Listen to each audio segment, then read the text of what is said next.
You don't wake up to birdsong this morning. You wake up to hooves, galloping fast, urgent. The messenger doesn't stop to explain. He shouts as he rides past your New England farmhouse. The regulars are coming. They're marching toward Concord. Your breath catches your father's already out of bed. Pulling on his boots, you run out barefoot onto the dirt road, heart pounding. Because this isn't just a warning.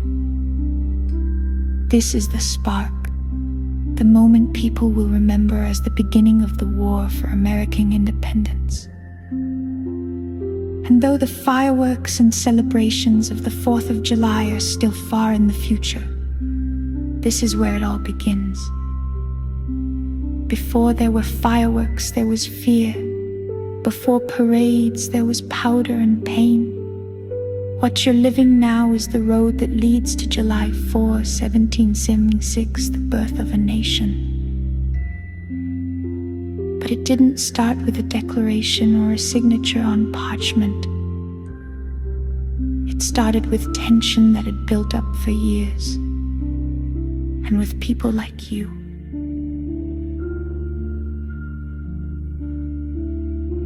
Just months ago, you were still delivering flour to the village mill. Your neighbors were arguing over taxes and pamphlets. British redcoats walked the streets like they owned them. And in many ways, they did. The colonies were ruled by King George III in far-off England. Parliament made laws.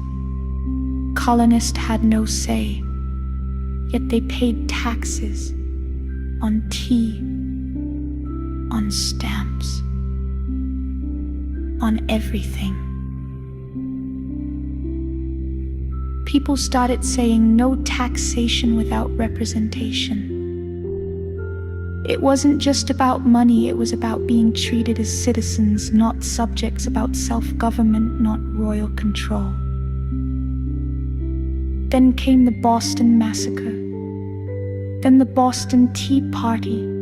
Protest turned to outrage. Britain responded by sending more troops, more rules, more punishment. So the colonies began forming militias. Ordinary farmers and tradesmen training with muskets on Sundays. Not to attack, but to be ready.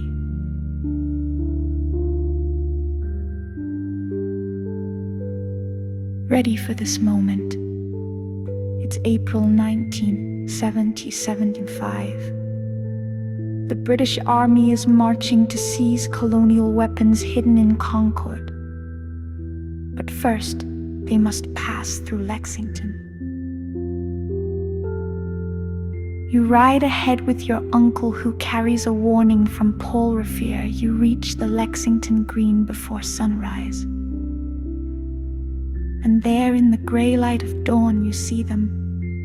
Dozens of local men and boys standing together in the chilly morning air. They carry muskets, but they don't plan to fire. Then you hear it, marching. Redcoats, hundreds of them. A British officer shouts, "Lay down your arms." The colonists hold their ground. Their captain says, "Don't fire unless fired upon." And then, a shot. No one knows who fired it. Maybe it was an accident. Maybe it was panic. But it doesn't matter now. Because in that one shot, the world changes. Gunpowder fills the air, people fall, the redcoats charge, the Americans scatter, some fire back, others run. You hide behind a tree, your heart thudding like a drum. You don't know yet that this day will be called the start of the American Revolution. You just know everything feels different now.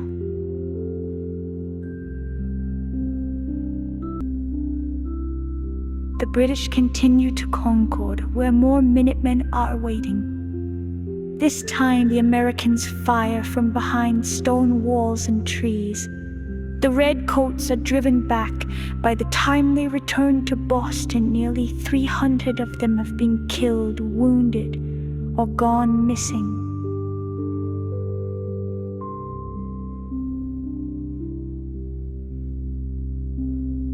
Word spreads fast.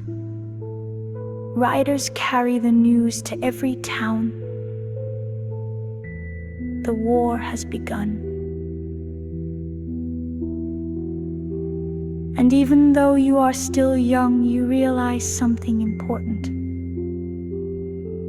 This war isn't about fighting Britain for the sake of fighting. It's about the idea that ordinary people should decide how they are governed. That power doesn't come from a crown, it comes from the consent of the governed.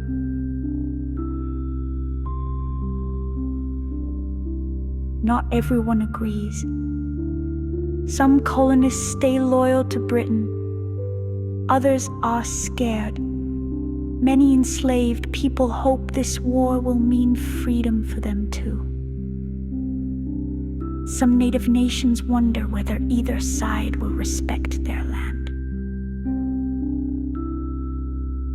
The truth is, this war is complicated, but at its core it is about the courage to say, we have the right to choose our future.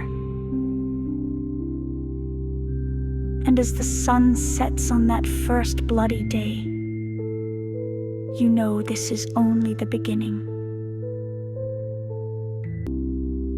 You return home with your family. There's a musket by the door now. A flag without stars yet, but there's something new in the air. Hope, danger, resolve. You don't yet know about Washington or Yorktown, about the Declaration or the winter at Valley Forge. But you were there when it started. And when you one day hear bells ringing on a 4th of July, you'll remember, before there were fireworks, there were footsteps, fear and fire, and it all began with one shot and the decision to stand. Sleep well. Learn deeply. The story of freedom has only begun.